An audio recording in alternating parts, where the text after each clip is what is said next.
are through 3 weeks of the NFL season, and we have another week of a ton of upsets, throwing everything we know about the NFL teams pretty much out the window. And so why not go through another iteration of our NFL power rankings and see where teams end up landing. But before we get into the video, I want to take a second to ask you to please subscribe to the channel, ring the bell for notifications.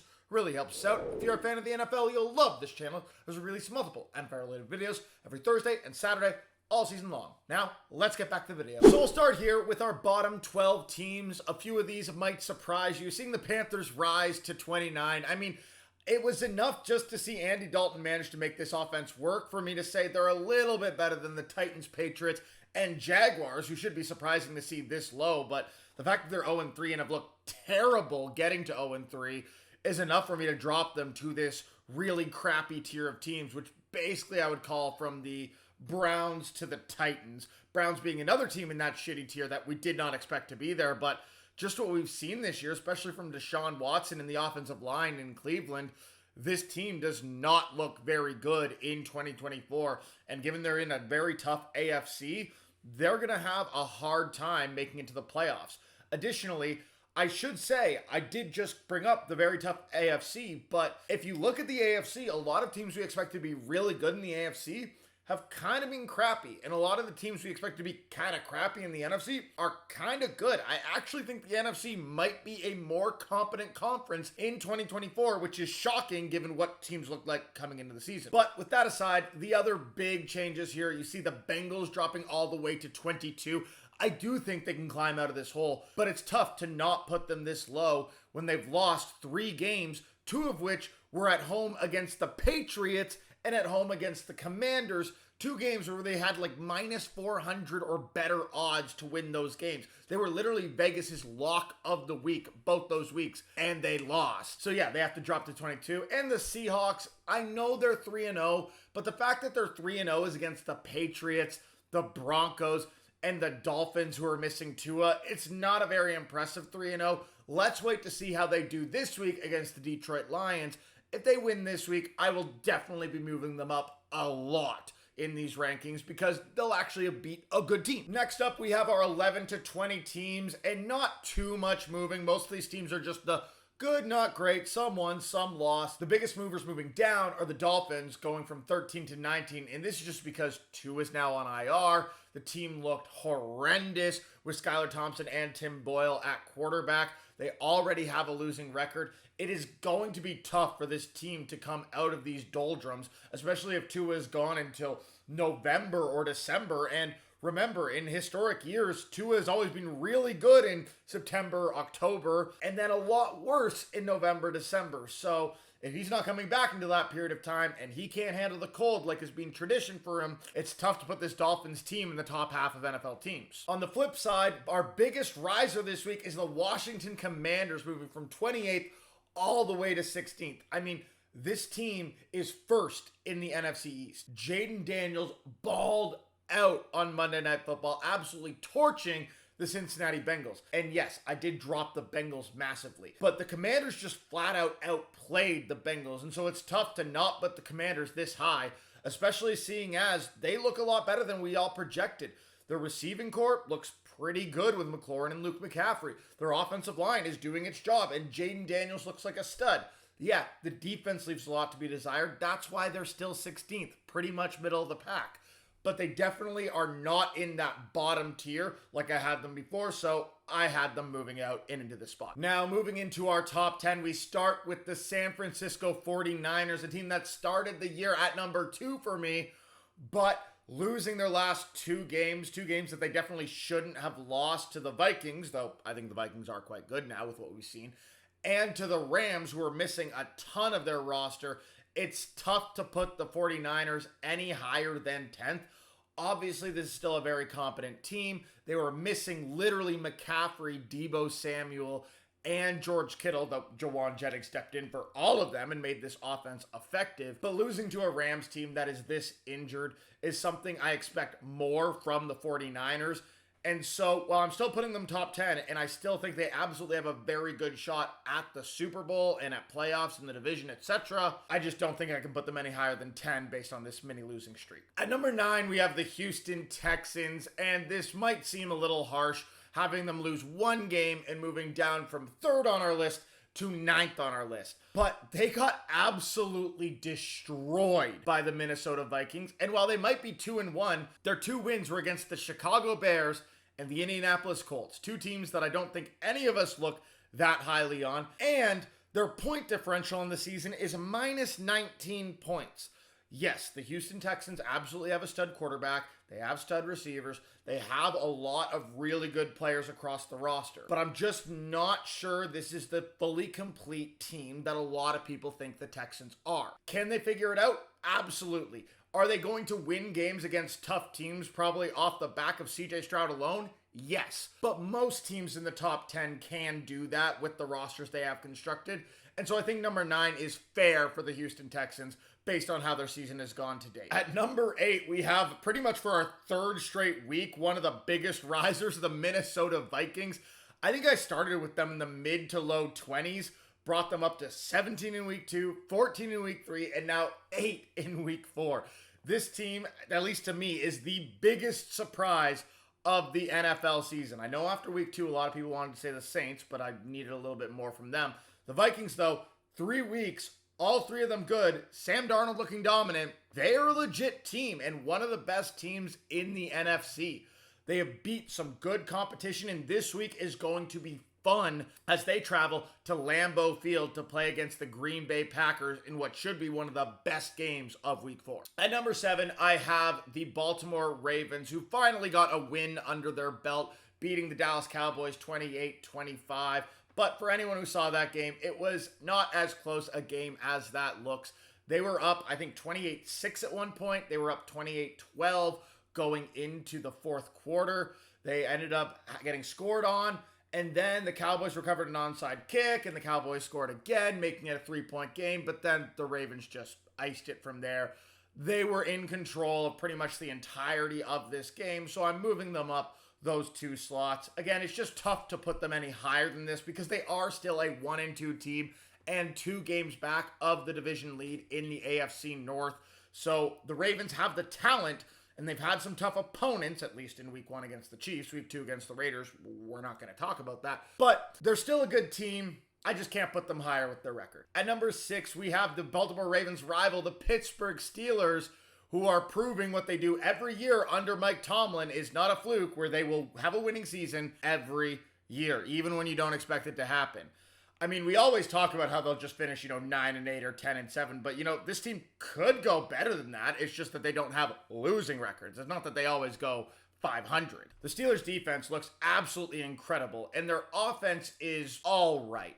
I do think the team would be better served if they replaced Justin Fields with Russell Wilson when he comes back, but I acknowledge they are 3-0. Chances are they're not going to make that change until Justin Fields has an absolute dud and they lose a game, but I am expecting that Russell Wilson will eventually be the starter for the Pittsburgh Steelers at some point this season, and as of right now, with the Bengals being 0-3 and the Ravens being 1-2, as well as the Browns, the Steelers are the team to beat in the AFC North. I think they are the favorites in that division at this time, which is why I have them at number 6. I would never have thought that coming into the season. I literally picked them to finish last in the division, but I can admit when I'm probably wrong. At number 5, we have Pittsburgh's in-state rival, though in the opposite conference, the Philadelphia Eagles.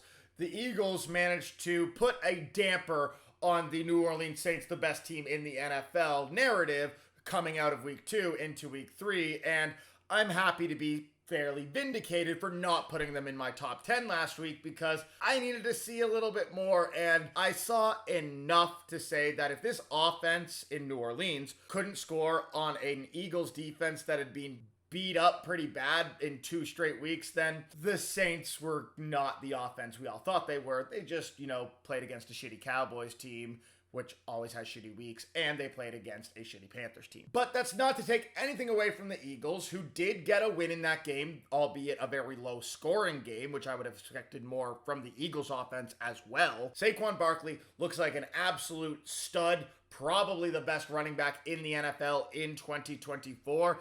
And if the Eagles can just ride him to some wins, they absolutely belong here as a top 5 team.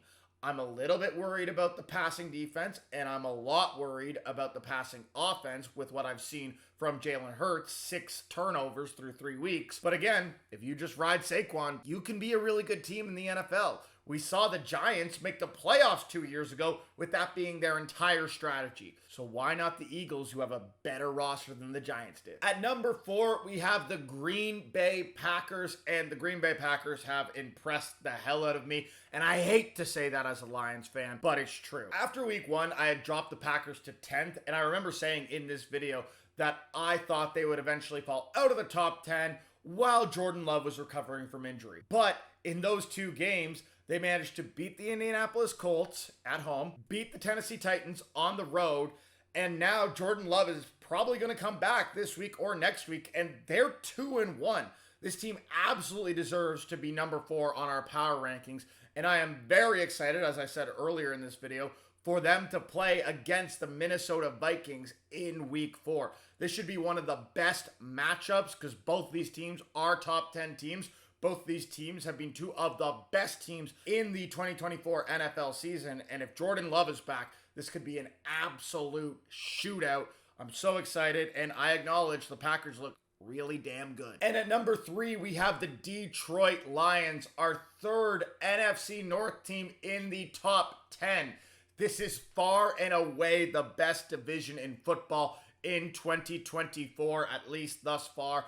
I think all 3 of these teams are arguably the best 3 teams in the NFC. I think the Eagles are the only one that's really competing in that discussion with them, as well as the 49ers if they can, figure their stuff out. But what I've seen from them thus far this year, these are 3 of the best teams in the NFC, and you can't deny it. The Detroit Lions move up 2 spots this week, beating the Arizona Cardinals, where their offense looked fantastic in the first half and then literally did nothing in the second half. But it didn't matter because their defense stepped up in the second half and held the Arizona Cardinals to only 3 points in that time. The Detroit Lions have not scored like they did in 2023, at least thus far this season, but it hasn't mattered too much because they've allowed less than 20 points per game against, and that's been enough for the Lions to be a really good team. And I think we can all look at this offense and know that it can and should get better. And the fact that the defense does look improved over its 2023 iteration tells me that this team definitely still deserves to be a top 5 team in the NFL, which is how they started the season and how they sit as of today as well. And before we move into the top 2, I will say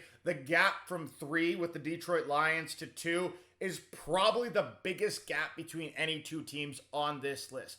To me, there are 2 dominant teams in the NFL who we thought were going to be good coming into the season and have been good every single week. Only 2 teams that I can acknowledge have met those criteria, and it was very close, but at number 2, I put the Buffalo Bills.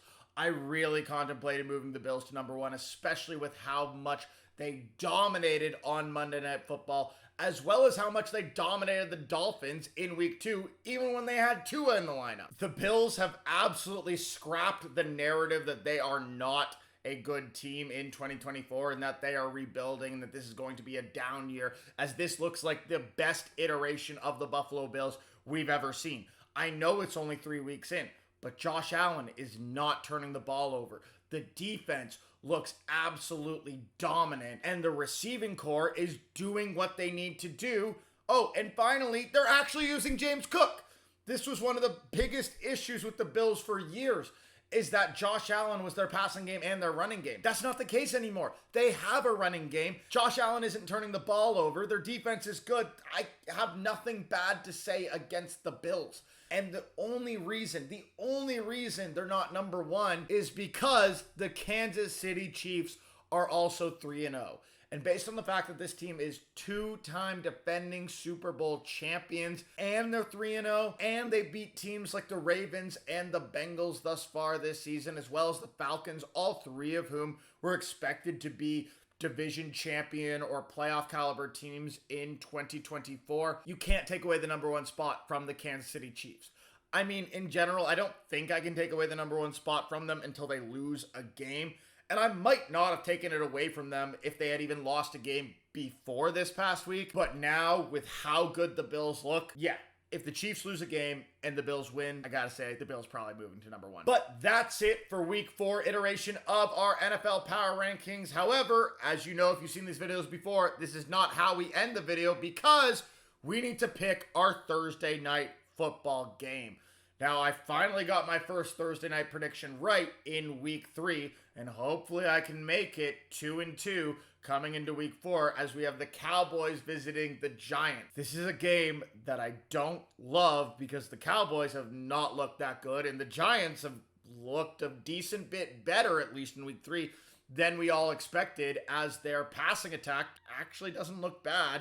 And fun fact, Daniel Jones has a better QB rating than Dak Prescott. Yeah, hard to believe, right? With the game being in New York and the Giants playing a little bit above the expectations I have for them, there's a little bit of me that wants to give this to the New York Giants, but I'm giving it to the Dallas Cowboys. The Dallas Cowboys are 1-2. They've lost 2 straight games, which means this is a team that we all have doubts in.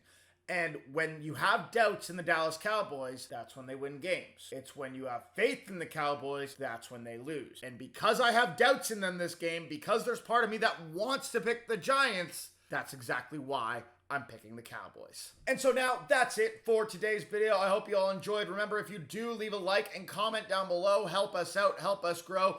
We'll be back on Saturday with our weekly predictions. I'll see you all then. Peace!